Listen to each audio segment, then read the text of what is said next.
Seventh class students, आज हम चर्चा करेंगे नए राजा और उनके राज्य।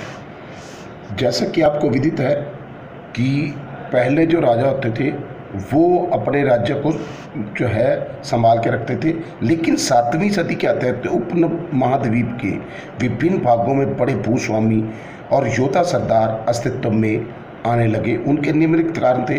उस काल के राजा अपने अधीन सामंत या सरदारों को मान्यता देते थे। दूसरा कारण यह था, राजा उनसे उपहार की आशा रखता था तथा चाहता था कि उनके दरबार में हाजिरी लगाएं। जब ये सरदार तथा सामंत अधिक सत्ता और संपदा प्राप्त कर लेते थे, अपने आप को महासमंत, महामंडलेश्वर आदि घोषित कर देते थे। कभी कभी ये अपने स्वामी के आधिपत्य से स्वतंत्र हो जाने का दावा भी करते थे। पहले चालुक्यों के अधीन थे, बाद में यह खुद शासक बन बैठे।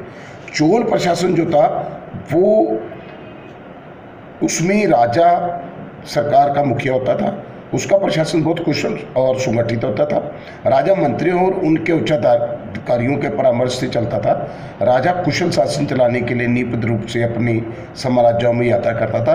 चोल साम्राज्य को प्रांतों, मंडलम तथा जिलों, मंडलम वलनाडु में बांटा गया था। गांव शासन की सबसे छोटी इकाई था।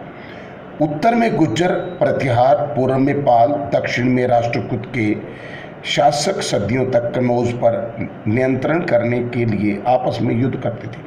कनौज पर अधिकार स्थापित करना प्रभुसत्ता का प्रतीक माना जाता था।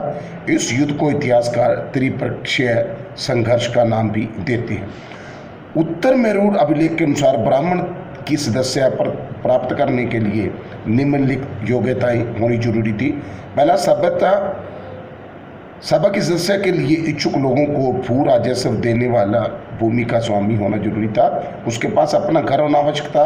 उसकी आयु 35 से 70 वर्ष के बीच होनी चाहिए।